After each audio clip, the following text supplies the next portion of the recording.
Where does the four-wheel underground suspension shine more? Creeping, crawling on the Rubicon, or going crazy fast out on Johnson Valley desert floor? Yeah, good question. Honestly, it does great in both scenarios. Whether I'm going through the Rubicon or doing 50 to 60 miles an hour through washes at Johnson Valley, it's really impressive what the suspension does. I think that goes a lot to show how well it's engineered, how well the roll center is controlled, and how well the geometry all goes together. No matter what I'm doing, I feel stable. I feel predictable. It's fantastic. That makes a lot of sense because they are designed to be great on and off road. That's true. I do drive the rig to and from the trails as well. And I noticed on tight, windy mountain roads, I don't feel like I'm throwing the body off the chassis anymore. I just have one question. What's that? When are we putting some four-wheel underground parts underneath Samantha? Soon, very soon, and I'm excited to do so. And if you are looking to move your vehicle from leaf springs to a linked suspension kit, make sure to check out fourwheelunderground.com. Hey, Jimmy, do you use any mapping software when you go off-roading? Yeah, I use Onyx Off-Road. Oh, nice. I do too. Have you been seeing the updates they've been sending out recently? Yeah, the maps are changing. They're getting rid of that green spaghetti and they're changing it up to something a little bit more colorful. Yeah, as much as I love the neon spaghetti that was on there, they're actually making a really cool update that's going to make all the trails colored based on difficulty ratings, which makes it easier to explore the trails around you.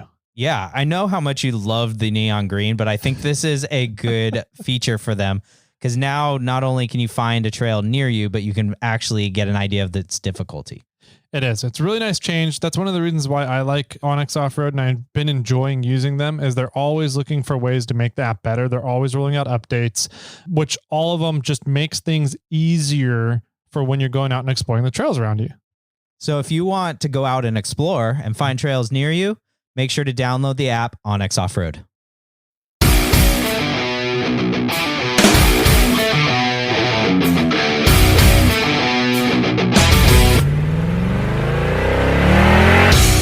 Welcome one, welcome all to the Snail Trail 4x4 podcast. In conjunction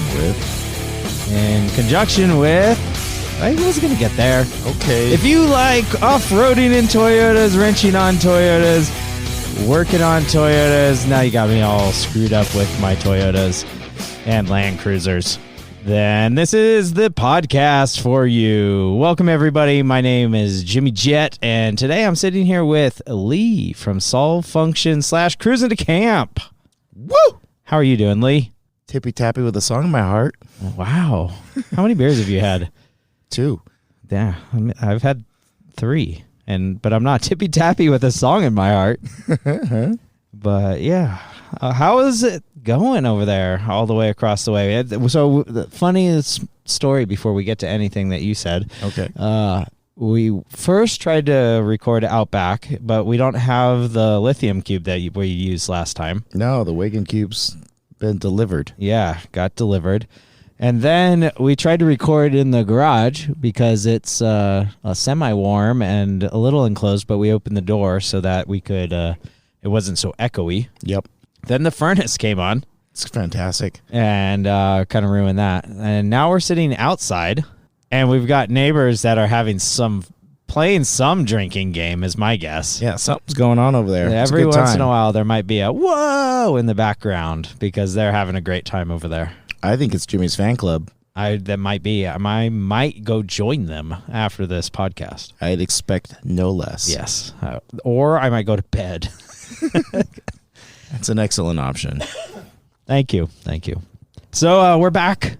Yeah. We're back for another episode, another day. Day 2. Day 2, Cruise Moab. How's it going? How did things go for you? Because today we did separate trails. Yeah. Which trail did you do? Today we did a steel bender. Yeah. And I did Pritchett. Oh. Which was like level 9 of 10. Yeah. Which is one of the hardest trails offered at Cruise Moab. Yeah, I would say, yeah. I don't know if there are any other 9s on that list. There's some 8s and there's some 7s. Yeah. I don't know if there's another 9. What are we doing tomorrow? Tomorrow we are Behind the rocks. Behind the rocks. And yes. what is that, a 7 or an 8? That's a 7. Okay. Yeah. Okay. So I did, but on the first day, last episode. We did Cane Creek, and that's a 7 also. It is. Yeah. Yeah. It's a It's 7, a 4. 9, 7. And then Yeah. the couple 7 sections, and then 4. Yes, exactly. So I'm kind of curious about Behind the Rocks, which will be hopefully next episodes, because that one, I don't know how it is. It's a 31-mile trail, though, but I think I've done about half of it on today's route. Well, how did that half go? It was a fire road. Okay. Well, let's go through what we did today. That's part of what I did today, Okay. because I already did half of what we're doing tomorrow. But that was your traveling time, like traveling to do most of Pritchett? That was after Pritchett. So Pritchett more or less was like 5 or 7 miles of some pretty gnarly terrain, and then like 15 miles of fire road after. Like, so you did the hard obstacles, and then it was this long fire road to get back to the highway. Got it. And was that part of Pritchett or part of that fire both. road part Behind the Rocks? Both. Okay. It's how you get out of Pritchett, but it's also how you get out for Behind the Rocks. So I would assume that if you Googled or if you went to Onyx Off-Road and you looked up the trail map for Pritchett and the trail map for On the Rocks, that section would overlap. Got it.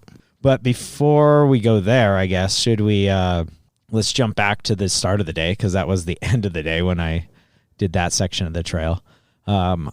Let's talk about Steelbender. Let's talk about how many people were on your rig or your run. It was full. Okay. It was a full roster, so I think I would say maybe around 12. Including trail crew? Yeah, Okay. including Gunner and Tail, and our trail leader was Keith. Oh, nice. Yep. Awesome. Yep. In Okay. the Toyota Jeep. A Toyota Jeep? Yep. The Mega Cruiser? No, it's his Toyota, but he's got a Jeep badge on the front. I don't remember this. Yeah, he's the one who led us through the trifecta Oh, right. with the Jeep, and he's got the Toyota badge on front. And Yes. he's building an LX450, I believe, with a LS80, Okay. or getting it built. Right. But yeah, Okay. so big group. We had you them. had a big group, yeah. And anybody that was here at the house? Yeah, Morgan Okay. and Dirty Koala? Yeah, Dirty Koala and Mikey. Oh, cool. Yeah. One of Delta's employees. Super welder. Super welder, Yeah. Mikey. Is that his Instagram handle? It should be. It's like Mikey Root Note, Okay. something like that. Super welder. I just threw that out there. But he should have that in his title. I'm Is it on his business card? It should be. we're gonna add that. Yeah. I'll handwrite it on. Perfect.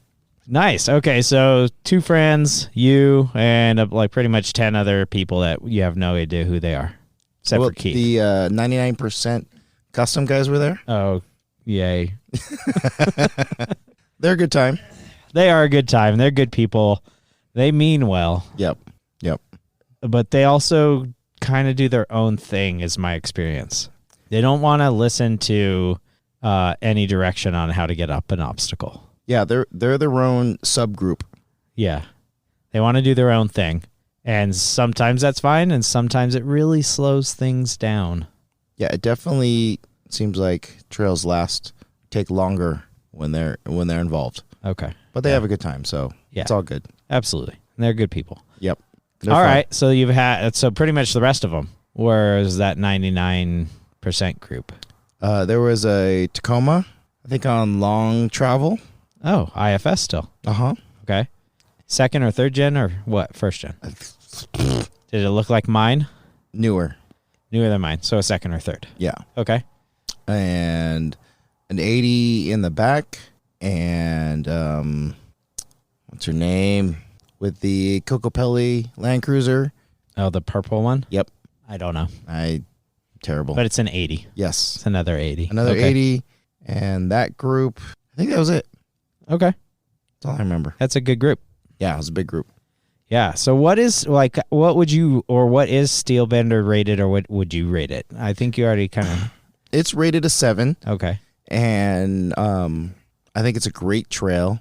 It has a good amount of obstacles. So you have plenty of times to hit stuff, and there's plenty of options to hit things that are harder, play on things. There were a couple options that I tried out and didn't make it up, and plenty of fun options so everybody can have.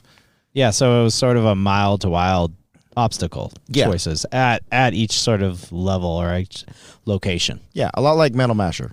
Okay. I've always said that is Top of the World, because Top of the World seems to have a bunch of ledges, but the ledges are sort of at like a 30-degree angle.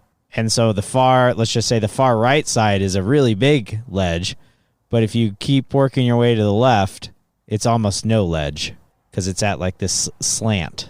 Yeah. So you can choose how big of a ledge you want to climb, and you can choose your own adventure for Top of the World. Was it stuff like that, or was it just like a really big ledge over here, and in the middle there was sort of a ledge, and then there's a bypass on the left? Like here's on one point you can have a decent ledge to go up, or something that's hard, or something that's pretty hard. Okay. So I think your options are harder, I think, from what I remember from Top of the World. Yeah. Like it's bumped up a couple levels. Sure. I was just saying that Top of the World was a choose your own adventure. Yes. Top of the World's an easy trail. Yeah. I would say it's if you're going the right side around the loop and back, it's probably a 4, maybe a 5. I think it's a fantastic like dawn patrol, not dawn patrol, like dusk.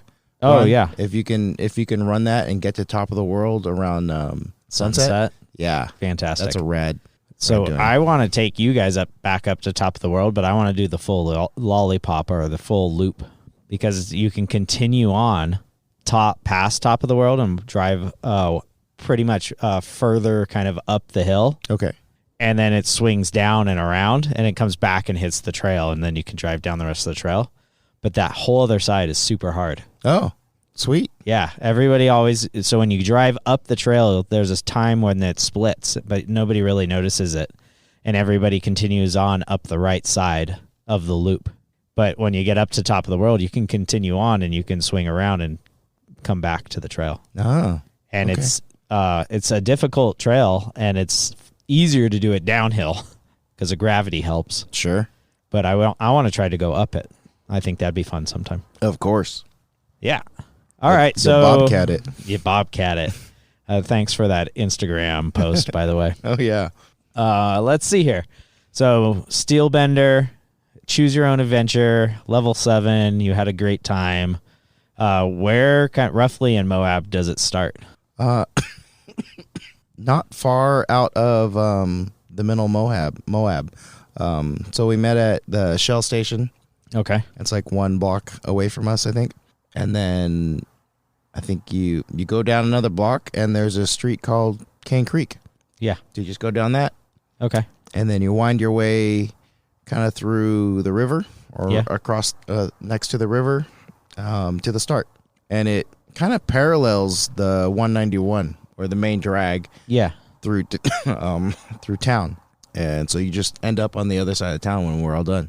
Right. Okay, that's interesting, because that's pretty much what mine did today too. And that's pretty much what Cane Creek Trail did as well. So there seems to be a bunch of trails that kind of do the same thing. Yeah. I think it's on the opposite side of the road. Oh, you were on the opposite. What do you mean opposite side of the road? When you were driving up the canyon, you were on the north side, not the south side? Let's see. So going, what direction is that? So we go back towards town. Mm-hmm. We go, I think, left. Yeah. Towards Cane Creek. Yeah. I think. And you went through the road work area that's happening now. Yeah. And then you got back on pavement, and then you drive on. Uh-huh. Yeah. And that's the same side of the road that we went for Cane Creek. Okay. Yesterday, right? Might have been. I don't remember. It was all the way yesterday. I won't disagree or agree. Okay. So you don't remember if it was as far down or not as far down as Cane Creek? Nope. Take your word for it. All right. Well, I don't know. I didn't go that trail. Okay. But you ended up south of where we are now. Yeah. Sure. And you didn't cross that river. No. So you had to be on the south side. Okay. Yeah. And that's just like Cane Creek and just like the trail I did today. So that it seems like there's a lot of trails that have that similar theme to them, where they start off Cane Creek Road and head down to 191. Ah, okay. That's where I was going. Nice. Okay. Steelbender. Take us through some of the obstacles, or how'd the day go, or anything exciting happen? Yeah, there were a couple that were named. There was Dragon's Tail. Okay. And that's a downhill, pretty steep notched downhill, and then a couple of ledges. And that one had a lot of different lines you could pick, but it was fun. But yeah, just pick a good line, come down, I guess, as usual. Nobody had any real trouble on it because it was all downhill. Okay. Yeah, I guess there's just a few good lines, but there wasn't. I don't think there were many obstacles that were like super highlights. No. Yeah, other than Dragon's Tail, I think was one of them. There was I think one called Witch's Steps, and that was the harder line to take. And did you try it? no, yeah, Did you make it? I did. Nice. Yeah. And it's a number of ledges, and for the 80s it was great because they were spaced out enough that you weren't hitting both ledges at the same time. Yeah, right. Yeah. So the Jeeps had a harder time because they'd hit both ledges at the same time and try and crawl up both at the same time. So a problem for them. The other one at the very end, there's a creek crossing. Might have been Mill Creek, and then there's a ledge you have to crawl up on the opposite side, or you can take the bypass. And the harder part about that ledge is that your tires are all wet because you just went through the creek. So, got it. yeah, and you had to hit it with a little bit of speed. So that one, some of us got, some of us didn't. Luckily, we were in a rush, and I watched the other guys in the 80s go up it, and they weren't, when they weren't making it, or they were making it, they weren't really hitting anything on their undercarriage. Sure. Okay. So it didn't look right. like or it was dangerous. Any reservoirs. Yeah, or drive shafts or anything like that. So I got lucky and hole shotted it, so that was fun. Just a great overall day. I'd highly suggest that trail. Yeah, I'm more interested in Pritchett. Right, I'm sure you are, and I'm sure some of other people are as well. But you guys said that you really enjoyed it. Like, you thought it was an absolute fun trail. I know you guys were telling me that it's a trail that I should hit sometime because you had a blast. Yeah, because you like Metal Masher. I do. And I've been on it with you a couple times. And it's definitely an excellent trail. And it's another trail where there's an obstacle, and then you drive a little bit, and then you hit another obstacle. And then even when you're moving from what I would call obstacles, when people would actually get out, everybody would get out of the car and wait for each vehicle to get through the thing and help spot. Even between that, there's lots of, hey, you can go down the easy route and just kind of trundle along, or you can try and go up this 3-foot ledge. Right. And so what kept popping in my mind, whenever like the guys in the back end who, the back end of the group would want to just play around and hit stuff. The scenes from Willy Wonka popped in my head. Yeah, I saw the head tilt of when Charlie and his dad. I don't know if you've seen the movie now, the original one. Yes, I've seen the movie. Yeah, and so they're walking through, and at one point they see a room, and they veer off from the group to go have some fun time and play around on stuff. Yes. And that's when they drink, I forget what those called, but it was bubbly water. Bubble water or whatever, yeah. Yep. And they started floaty floating up. fizzy juice or something like that, yeah. Yep. And they almost got in a little bit of trouble, but figured their way out. Burping. Yeah, by burping. So they didn't get in trouble and didn't get chopped up, didn't get their rig broken, and then caught up with the rest of the group, and everything was fine. Yeah. So that's awesome. Yeah. So I got to figure out what that fizzy drink is and It's going to be a thing. I like it. I'm excited. I wanted to try that trail with you guys, but yeah, I had to do Pritchett. Yes. What came up on the list, it was on the list last year, and Big Mike was supposed to lead it. Uh-huh. And then Big Mike broke his car, or broke the Tacoma.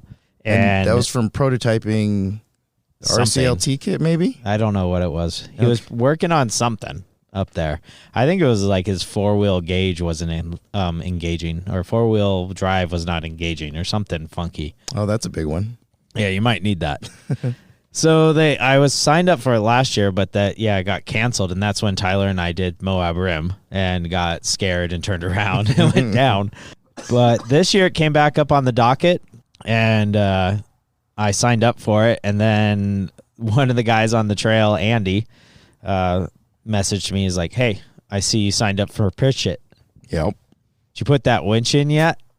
And you can hear all about that on Cruising to Camp's interview with Andy. Yeah. Not Your Mama's LX 450. Uh-huh.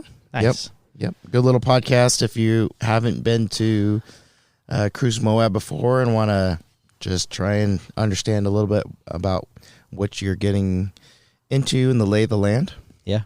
It was a good podcast, and yeah, they called me out. Of course. But I did put the winch on Bobcat. First time ever I've ever had a winch. And have you used it? Now I've used it twice. Sweet. I would say three major obstacles. I'll go with three major obstacles, with the last obstacle being like three minor obstacles. Good. Within it. Because yesterday was too easy for you. It was fun. Well, yesterday had one major obstacle, and that was it, Hamburger Hill. Yeah, but you still cruised up it. I got lucky. Eh. Today I didn't get as lucky. So let's see. So we started off kind of early because I think they were scared because it's a difficult trail, and we had 9 people signed up. Wow. But I think there was 2 people dropped out, and then one person showed up and asked to join. Uh-huh. And so we had a good group. I think we had about 8 rigs. And so we all met up at the appropriate time, and he checked out our rigs, made sure things were working, made sure we had lockers and good sized tires and winches. And he gave me a thumbs up and a high five for that. Well, who was leading? Justin was leading.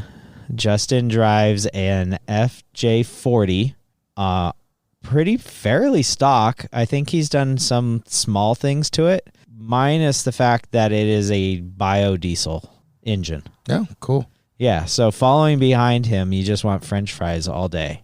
Oh, yeah. Okay. Yeah.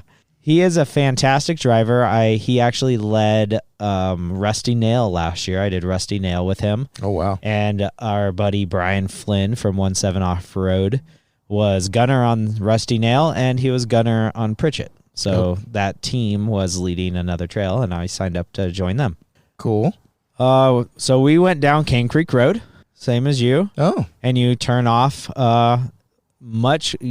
slightly after the start for Moab Rim Trail. And so it's not terribly far down Cane Creek. And you just start right there. Like almost immediately you start into some action. And it's sort of just some sand dunes and then some rocky ledges. And you're kind of off kilter or off on an off camber and towards a small little hill, cliffside. And then you did a few drops, nothing too bad. And then we came to really sort of the first obstacle, and it's called Chewy. Okay. Chewy I'll say it has a good little drop into sort of a flat spot. So there's a hard line, and nobody did the hard line. And then these 3 buggies showed up behind us, and they went and did the hard line, and they had fun on it. But everybody in our group did more of the easier line, which still wasn't easy. Yeah. But you did a fairly good size drop down, maybe 2 car lengths. And then you had to make a hard 90, and then you went through this rock garden. And then right as we got through the rock garden, we ran into a group of Jeeps that was running the trail as well. Maybe like 5 or 6 Jeeps. 2 of them were already at the top of Chewy. One of them was like trying it. Maybe 2 or 3 were at the bottom, something like that. So another one I think made it up, and then the third or fourth one to go broke his drive line. Oh. Right at the bottom of Chewy. And so they're like, we're done. And they're like, we're done. We're going to pull the drive shaft. We're going to take this guy out, and we're all leaving. Okay. Yeah. And I was like, oh, all right, no problem. So we don't have to worry about leapfrogging another group down the trail. Yeah. And that little extra stress. Yeah. So Chewy was sort of a series. It was all uphill, a series of ledges, and sort of and then kind of leveled out. And then where it levels out, you had to make almost a 90-degree passenger turn. And then you had some more ledges to climb up after that to get to the top. And how steep were these ledges? They varied. I mean, of course, but I would say some of the ledges, well, and they were not, it was like alternating tire ledges too. Oh. Right? So it wasn't like one ledge all the way across. It was like this dip in one side and a dip on the other side. So you kind of had to work it to get it up a little ways. Yeah, which sometimes is nice. It is sometimes. Because it's easy to crawl one tire up at a time. Yeah. So Justin went first to show us how the trail leader was going first to show us how it was done. Uh-huh. And he... Wait, is that what a trail leader's supposed to do? Yeah, right. Oh, okay. Shocking, I know. Oh, I'm a little worried. So he bounced up a few times trying to get up, didn't really have a lot of success, just started, and it was funny because he was like, stop bouncing, just don't bounce. And then he started bouncing and we heard this loud pop. Ooh. And Brian Flynn and I turned to each other and we're like, what was that? And he's like, all right, just hook up the winch and we'll pull me up.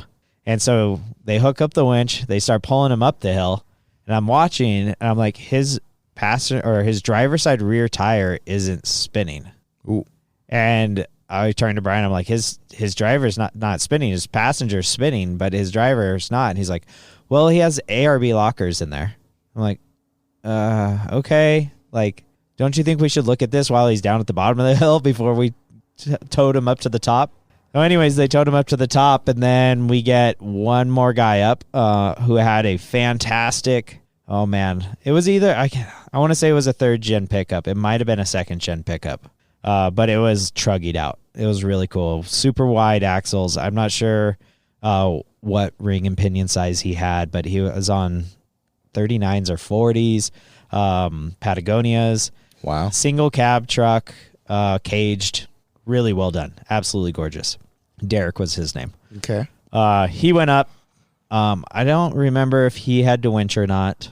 But as soon as he got to the top, then Justin turned around. He's like, I'm coming down. I broke an axle shaft. Oh. So he started coming down the hill. We moved Derek up to the top so then we could actually attach a winch to Justin's bumper and slow him down the hill in case there was a problem. So then Justin got down to the bottom. He helped everybody else up the mountain or up the hill. And then he's like, all right, I'm heading out. Uh-oh. And we're like, wait, you're the trail lead. Are you going to jump in another rig or what's going on here? And he's like, no, you guys got it kind of a thing. Oh boy. And he asked me, he's like, you okay if like I take off? And I was like, yeah, I think we'll be fine. You know, and I'm sure he spoke to Brian, but I didn't see it or, he didn't tell me. Yeah. And then that guy, Derek, had that super well-built rig. I think he sort of talked to him as well. Yeah. Because I know Derek is, I don't know if he's a part of the Rising Suns, but he's in that direction. Like Andy actually helped Derek work on his rig. Oh, okay. Like they're all over in Colorado area. The same group, club. Yeah, same group of people. And Justin's one of those. Got it. So Justin left. The trail leader left us. It was so funny. I was like, wow, that's random.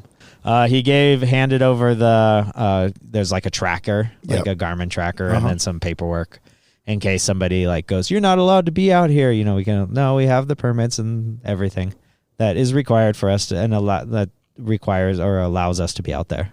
So almost everybody had to winch up Chewy, I think, except for a few people. And I did, and I just couldn't make it. Then it was a wheelbase issue. I was just climbing two ledges at the same time. And no matter what direction I turned or did, I was just stuck trying to climb two ledges. Yeah. So I know it's funny because the guy that helped Justin get down stayed at the top and was helping everybody winch up, but he kept winching everybody up, but then he never had his rig on, so he ran out of batteries. So I was gonna be like, yeah, I never had to pull cable, but I still got winched, right? But that wasn't the case because his battery ran out. Oh, okay. And I had to pull my cable and go to the winch spot. Pull me up the hill, wasn't anything at that point. Once you got sort of the top to make the 90, you can attach the winch from the winch point, and you can drive up the rest. It wasn't that bad. Okay. From there, after Chewy, once we got everybody to the top and organized ourselves and said, okay, yeah, we're sort of all in this together and we don't have a trail leader anymore. We got a gunner who's now going to be a trail lead, but let's hang out together and just make sure we're all having a good time and being safe. Yep. We went down the trail towards the next major obstacle, which is Rocker Knocker. And on the way, there's this random like ledge cliff thing that you had to go down.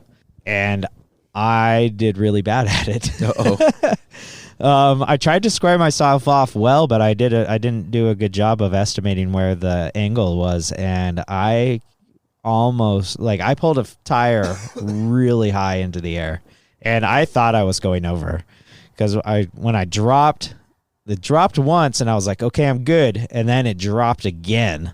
Oh. And I really felt the rear end get super light, and I thought it was like going to tip me over, and so I just hammered down on the throttle. Oh, nice. Okay. It pulled me out. I slammed down super hard, but nothing happened. I literally looked around the rig like I broke something. Like I hit hard. Like I thought I broke something. Just like the rear end slammed? Yeah, the rear end slammed. I thought I slammed onto like the diff, like because it was in the air, so it came slamming down. Okay. But I think it was the Kong bump stops, of course, in the back that saved the day. Yeah. So I'll just throw that one out there. Kong saved the day. Kong saved the day. Nothing really after that. There was some cool, like you're driving along small cliff sides. Really gorgeous. It was a very narrow canyon, so it was really picturesque. It looked great. It was a beautiful blue day, so that, and red rock out here, so it was a good contrast of colors. Mm-hmm. And then we worked our way up towards Rocker Knocker. There's some fun obstacles to play on. Brian tried to do this one ledge and was too low, and he's like, I think you could do it, Jimmy. And I was like, I wasn't going to do it. I was going to go do that other one. So I guess I'll try this one. Little peer pressure. Yeah, right. And I didn't make it either. I just bottomed out. He was too low and I was too low, or I was too long, one or the other. And so then, I played around down there for a little bit, and then everybody else kind of went up ahead, and then the next obstacle was Rocker Knocker. And Rocker Knocker is it's tough. There wasn't an easy way up that one. It looks wicked. It's gnarly, and it's just literally just a series of ledges also. And they're like round. Yeah, they're kind of rounded. Yeah. And so the way that we all got up it was we started far passenger, and you hit it at like a 30 or 45 degree, and then you accelerated a little bit, and your rig literally slid sideways along this ledge until you hit the other side, and then you grabbed a tire and it pulled you up. Oh, so you just kind of walked over. Yeah, you walked over, but by the time you're walked over to the other side, you're 3 or 4 feet up in the air at a funny angle. So are all 4 tires spinning like a mini soup bowl? Yeah. Okay. Yeah. But that's not what I did. Oh. I followed Richard's line. Okay. Because Richard was a good driver. He's a fantastic driver. He drove up. He was the only one on our entire run that drove up all the obstacles without a winch. Cool. He did a great job. In an 80. In an 80, actually, yeah. On like 39s, right? Yeah. But he did great. So I followed his line because I'm sort of the same wheelbase. Like I think they're a little shorter than me. 102 something. They're like 114, aren't they? Crud. I measured it today. So we measured it today because we kept talking wheelbase. Like wheelbase was the number one topic on our run. Yeah. And eventually I was like, fine, I have a tape measure. I'm going to pull it out so we can solve this decision. Okay. Or this discussion. Yep. I'm 124. I'm pretty sure the 80, at least Richard's 80 was like 112, 113. Yeah, 112 sounds right. And then there's a guy from the Fresno area that had a second gen single cab Toyota pickup, and he was like 105. Oh. Well, and you would have had the 40 with you too, and those are short. Yeah, the 40's short. It's like a little over 100 too. Yeah.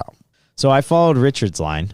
Richard started more or less at the same spot, started about the same angle, but he went higher at the start and then turned hard driver, and the front end was fully articulated and the rear end is just pushing more or less the front end along. And it was super off camber. Like unbelievable. I've never been that off camber in my life. And I thought I was going over. Wow. And I pretty much did. I don't know what stopped me from rolling. But at some point, my axle slid underneath, like slid down on the rock, and my rear tire went up. Whoa. I was told like 2 or 3 feet into the air. And I'm already 45 degrees wrong on the side of a hill. Jeez. And something stopped Bobcat. I don't know what it was, but it was gnarly. And then Richard comes, he's like, "You okay?" I'm like, "No, this isn't okay." Like I can't go forward. I can't go back. I can't winch because the winch would pull me in the wrong direction. Like I'm stomping hard on the brakes here. Like we need to figure something out. Yeah. Okay. So he walked over and he put his foot on my rear tire. He's like, "I'm going to put my foot on your tire. Just don't move." And I was like, "Okay." He put his foot on my tire and the whole rig like leveled out. Oh. And I was So like, now we have the foot of God. yeah, the foot of God. Yeah. And so he's like, "All right, well, I just need a few guys down here and we're going to just put a strap on you and pull you this direction because it seems to level out pretty good." And I said, "All right, sounds good." And so, yeah, the guys came down and yanked a strap on my rooftop tent mount rack I have on the back, on bed rack, Yeah. and leveled me out and I drove out of it. Nice. Yeah. Seriously, I don't know. That was 2 times I thought I was going to roll Jeez. on this trail so far. Now I'm scared. It was gnarly. Got to the top of Rocker Knocker, and then from like Rocker Knocker, it's like 0.6 of a mile, and you hit all the rest of the obstacles on this trail. And so the next like obstacle in air quotes here is like 3 small obstacles. I think there's like rock ledge hill or something like that. There was broken ledge hill, something, there's a rock something, I forgot what it was. And then yellow climb or yellow hill or yellow mountain, something like that. Interesting name. Yeah, I'm not sure how that one came about. Maybe, yeah, I'll leave that one alone. But they're all like back to back to back right there. Okay. So it took a little, like it wasn't far to go there, but once you finish that, you're done. Like the trail is like the hard part of the trail is over. So at this point, the first one wasn't very bad. It was just a bunch of small ledges, but it was like maybe 10 feet up, and you just needed to carry momentum. You needed just to be able to bounce up the ledges. That'll get you to the top. No problem. I think everybody did that without having any major issues. So it's like an elevated Cane Creek? Hamburger Hill? Yeah, where like most of the trails, okay, and then here's your, what we would call a crux in rock climbing. Sure. And you get through the crux and the rest of it's okay. Well, for that one obstacle. Oh, okay. Yeah, and remember this is like the third harder obstacles in a way. The next one was like rock crawler. I forgot what it was. It's rock something. And it was just a very huge undercut ledge piled with small rocky things at the bottom of it, like small rocks. And so like stacker rocks? Yeah, it was all stacker rocks. And they were like, you can tell that they just got kicked out and people just put them back. Are those Jeep rocks? Yes, probably. Okay. And that wasn't that bad either. I just hugged the passenger side, hit it one tire at a time once I got the front tires up, turned passenger to kind of even the rear out, and just give it a little Moab bump. Bam, out I went, no problem. There was another one called Axle Hill. Sorry, there was another one, Axle Hill. Axle Hill was a bitch. That one, I think everybody but 3 people pulled winches on that one. And including the 80 again? The 80 didn't pull winch all day. Crazy. I know. Brian Flynn, who was leading, didn't pull a winch, but needed to, but there was nowhere to winch to where he was stuck. And so we had to like do a 900 point back up and reverse and go forward. And we need to move your rear end over like 3 feet, even though you have like 4 inches of movement available to you. Oh, geez. And he was going first? And he went first. Yeah, so nobody was above him to help him out or anything. Yeah. And he was in a bad spot to actually back like all the way down. So eventually we put a few rocks in where some tires needed to be, swung him over a few feet, and he walked himself up. And then everybody else, except for the Anchor, which was the really nicely built wide single cab pickup, and Richard in the 80, everybody else had to pull winch lines. I got halfway up that obstacle, and I just couldn't, I don't know, it didn't grab when I was trying to get up the next ledge. And I backed all the way down and attempted it again. And when I got up to that spot, I just hit it and the truck bounced a funny way. It never got that final grab to pull me up the next ledge when I needed it. Okay. So, and at this point it was getting late and, everybody was we were all just kind of moving along. And I was like, all right, just hook the winch up. Let's just winch from here. Yep. And so winched up that, no problem. The next one, Yellow Mountain, whatever the yellow one was. That one wasn't that bad. I took a funny line up that one. I was more passenger than I needed to be, and I just started going up, and I spun my wheels and slid back down. Oh, and it was just more or less a straight up. Oh, wow. Flat, nothing really. Sort of sandy, loosey rocks, but just sort of a straight up. And I had to go more driver, and once I went more driver and lined up, I walked straight up that one, no problem. Good deal. Yeah, so that was the vast majority of Pritchett. It was a lot of fun. Probably, I would say, the hardest trail I've ever done. Ever? Ever. Are you going to go back? I don't know. I'm not going to go back without a roll cage. Wow. I should have a roll cage for that. Okay. That's how I feel. Because there's so many times that I felt that it was like, I'm in a really shitty spot. And if something happened. Because of cliffs, yeah. There's not like cliffs that you're driving on a ledge like Moab Rim and there's this big cliff next to you. Yeah. Just like there's a lot of the obstacles are hard and weird angles because of the ledges on the hill. And you're like, if I tip, I'm rolling down this hill. It's not like I'm going to flop. Yeah. It's not like you're going to roll and go down 2,000 feet, but you're going to roll 100 feet. Yeah.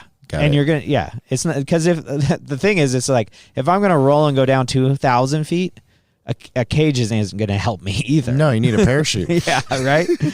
And a lot of the wheeling in California, if we flop, it's just a flop.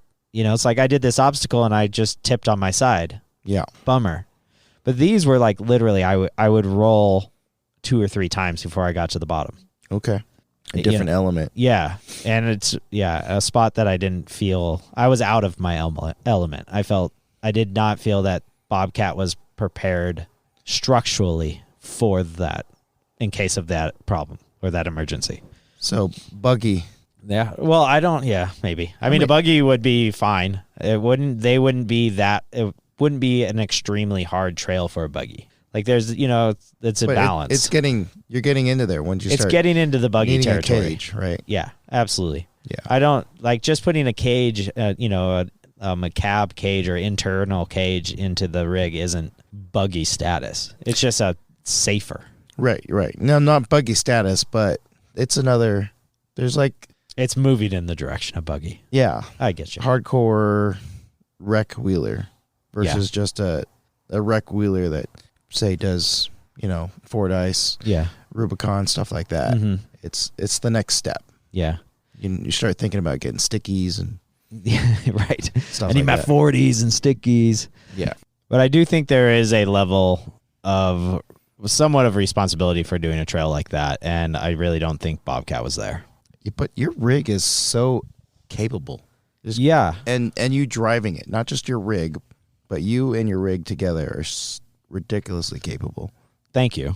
But there's times that I really didn't feel safe. Yeah. And because it's so capable, you can get yourself into stupider situations. Yeah. That's true. That's true. It's like if you're in a stock rig and you have 31s, stock tires and stuff and everything, then it's hard to get yourself into situations doing very technical climbing where you're gonna roll. Yeah. Or fall into a pit. I mean, of course you can do it if you just turn up the wrong side of a berm or something like that. Sure. But once you start getting more capable, then you have capability to put yourself into very awkward situations. And I succeeded. Succeeded in getting yourself in situations and climbing out. To some extent, yeah. I mean, by also adding a new tool with the winch. But yeah, I'm not 100% sure. I mean, I agree that there's the level of capability, but I also think that there also needs to be a level of safety when you do trails like that. Yeah, totally. So from there, once we got to the top of whatever the yellow hill was, it was like 15 miles back to the highway, and it was just a long, bumpy, not fun road. There was times when it was sandy and you could get up to speed and have a little bit of fun, but then it just immediately went to a rocky, small like river rock size things. I'm looking at these ones down here. Yeah. But I mean, like the size of a softball, like bunches of softballs across the road and some small rocky ledges that you had to climb up, and it really slowed you down. Yeah. To get back to the main road. That's the that's the way out of Meadow Lake or something. There's one way that's terrible. Are you thinking of Wentworth Springs? Because that's the road I hate. Yeah, there's but one that it's you also the flip side you is can't go fast. Yeah, and on the same thing in regards is like from once you get to Observation Point and you drive out, to Tahoma on the Rubicon, that stretch isn't, it's not fun. I would give me something flat and smooth that I can cruise on, or give me obstacles that I could have fun on. But what that was isn't fun. And is that you also mentioned that the 80 was able to float through that section? Yeah, the 80 went quick. All the linked suspension vehicles went pretty quick. All the leaf sprung suspensions were at the back in the dust, bouncing around. Yeah. Yeah, I made a few times. I made it. That was just boingy, boingy, boingy, just bouncing off everything going down the road. Yeah. Okay. We finished the trail just before 6 p.m. Yeah. And when dinner, did you get in? Because we were close too. We drove here, straight here, and I think we got here about 6:15.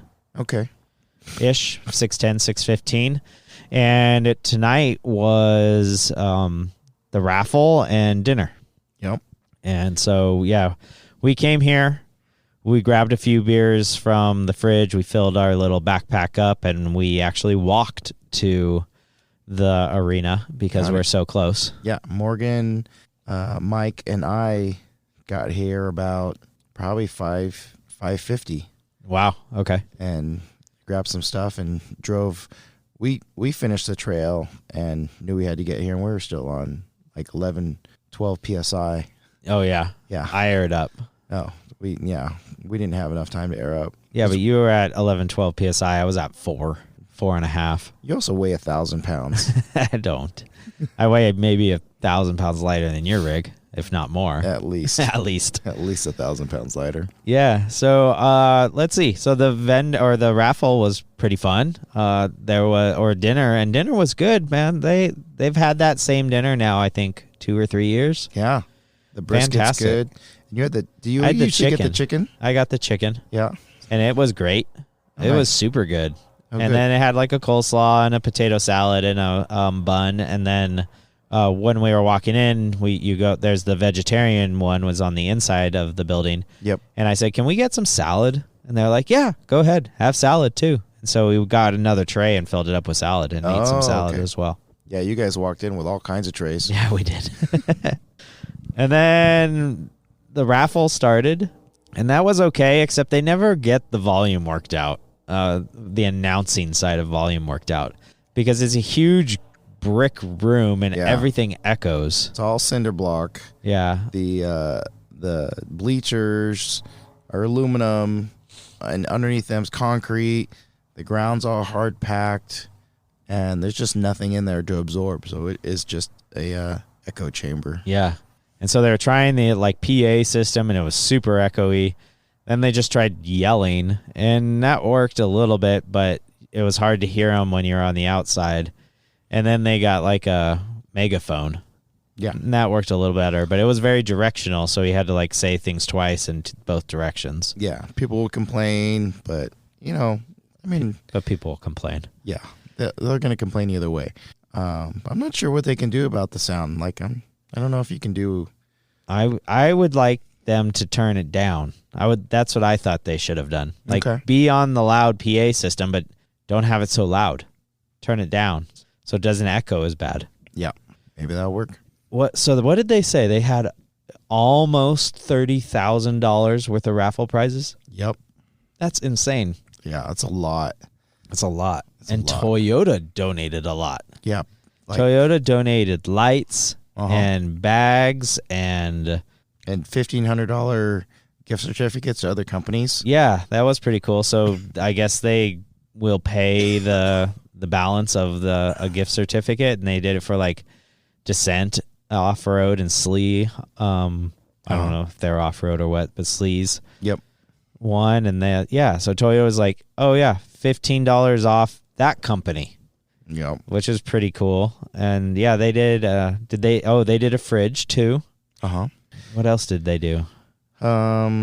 Recovery bag, I think. Yeah, well, there were some ARB recovery bags. They had some posters, hats. Right. But a lot of And a big Yeti items. cooler. Oh, yeah. Yeah.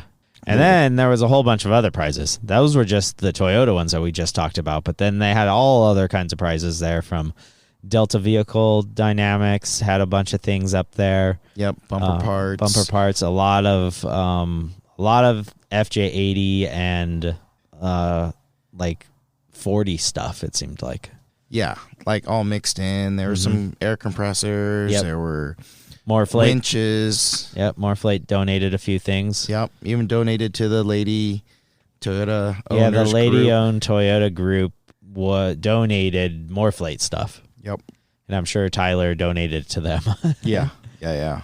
Let's see, and Spartan Rope had a few things up there, Yeah. which was cool. You had a tailgate panel. Yep, Snail Arm was there. Soul Function was there. Yep. Which was, still find hilarious because I put some items, some printed items in there, and a gift certificate, and I think people could see that there was stuff. And it was just in a big Ziploc bag, Right. And everybody started yelling, "Is there a Whittle Watter in there?" Is the Whittle Watter in there? I want the Whittle Watter.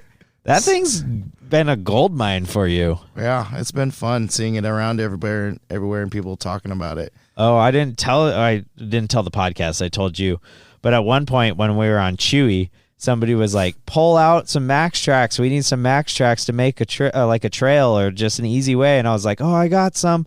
And I ran to my rig and I grabbed your little Max Tracks thing that's like 5 inches long or whatever. Yeah, uh-huh. And I come running back and I was like, Casey, I got it. It's right here. And he's like, what the hell is that? I'm like, it's a Max Tracks. He's like, no, it's not. What is that?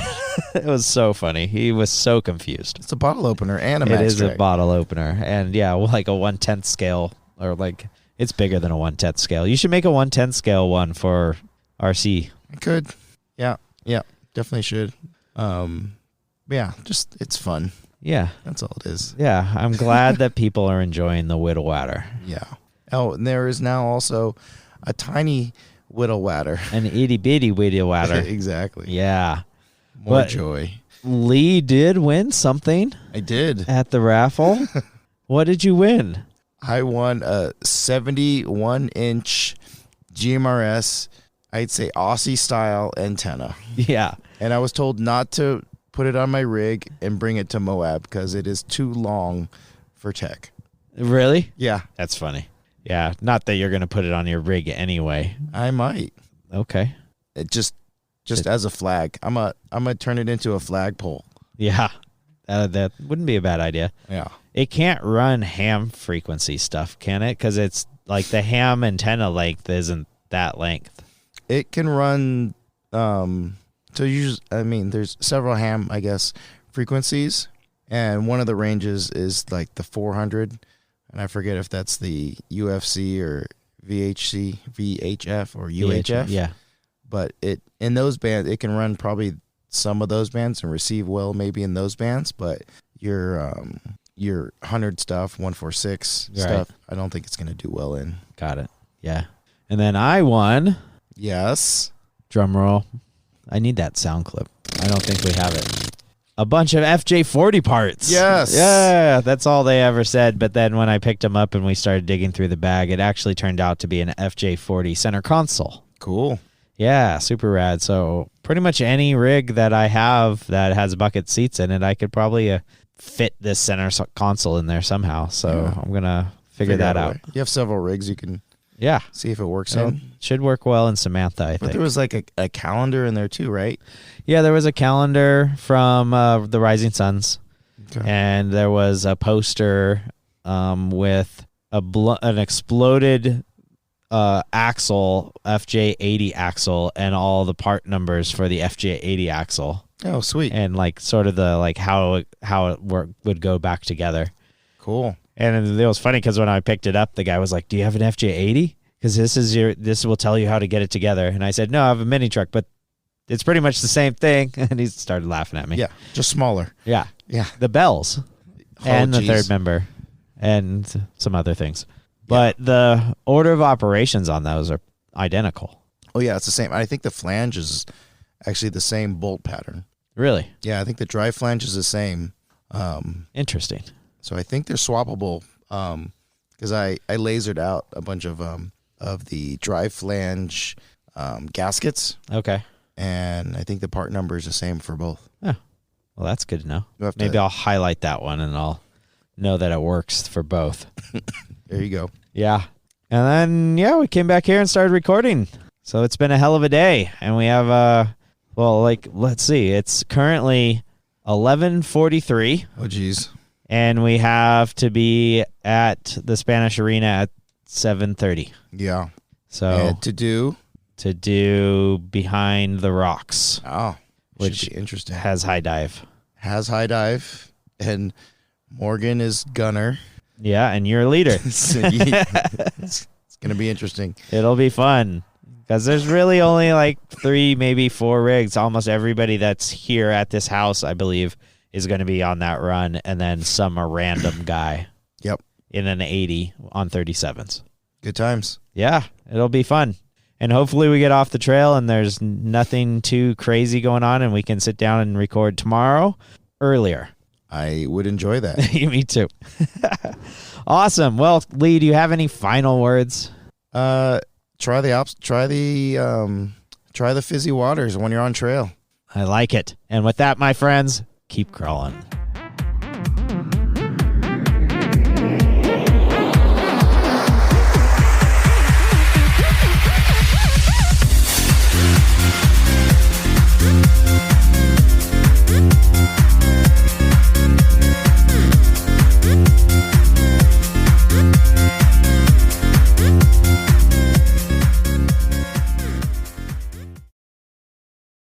Ready? I'm ready. What do you got?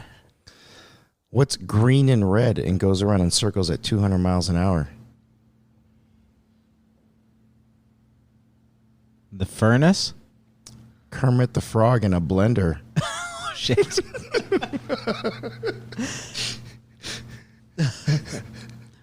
Okay. I don't know if that one's PG. But that's, that's pretty bad.